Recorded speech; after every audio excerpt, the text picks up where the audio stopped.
168.31A.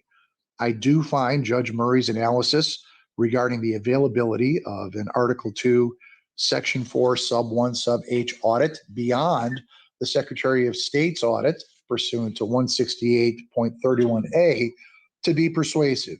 There is no right, either in the constitutional section or the statute, for the independent audit that Mr. Bailey seeks. A petitioner under Article 2, Section 4 does not get to choose his own audit criteria. Rather, the legislature has given that authority pursuant to Article 2, Section 4, 1H of review to the Secretary of State. So while a citizen may seek to audit the results of a statewide election, it must do so according to the law.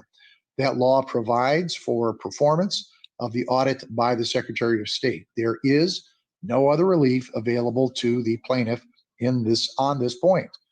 As the plaintiffs have either received all of the requested relief from this court or are not entitled to the relief requested as a matter of law, pursuant to my previous discussion, the plaintiff's claims are in fact moot. Granting judgment to plaintiff on its claims would have no practical legal effect, as the audit available under Article 2, Section 4, 1H has already been done. There is no reason to do it twice. As the plaintiff has no additional relief available, there is no need to review the remaining counts that it has brought. The plaintiff's claims in this case are moot. No additional relief is available, and therefore no claim has been stated. Summary disposition is granted to the plaintiffs as to plaintiff's complaint under 2.116 sub C sub 4. As an aside, the court would note that at its core, this case has involved from the beginning something that we all learned to do in kindergarten, and that is count. We've, over time, and perhaps with good reason, in the conduct of our elections, taken this very simple function and made it into a complex and often computerized exercise. By deciding this motion, the court is not saying that there were no problems in the way that Antrim County conducted its November 2020 elections. The clerk has admitted that there were challenges and problems in the elections, although the hand count ultimately of the presidential election showed results largely consistent with the canvass totals that were entered by the state and reported by the county.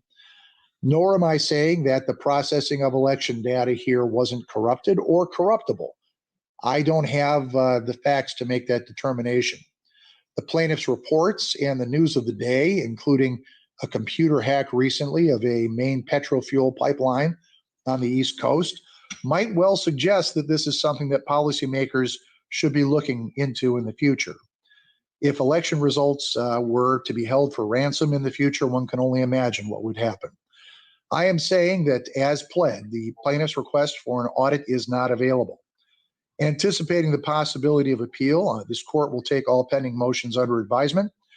This court's order with regard to the preservation of ballots, etc., entered in December is stayed. I will need an order from Mr. Grill as to my decision today for the reasons that have been stated on the record. All right, thank you all very much, and good luck going forward on this case. Thank you, Your Honor. Just, Your Honor, before proceeding, just to be clear, all other matters are taken under advisement. There are some discovery matters open this week. Should those also be stayed as well? Yes, it's my anticipation that all matters will be stayed pending, but we'll see what the parties wish to do with regard to appeal, but pending the possibility of appeal. Okay. All right, thank you all.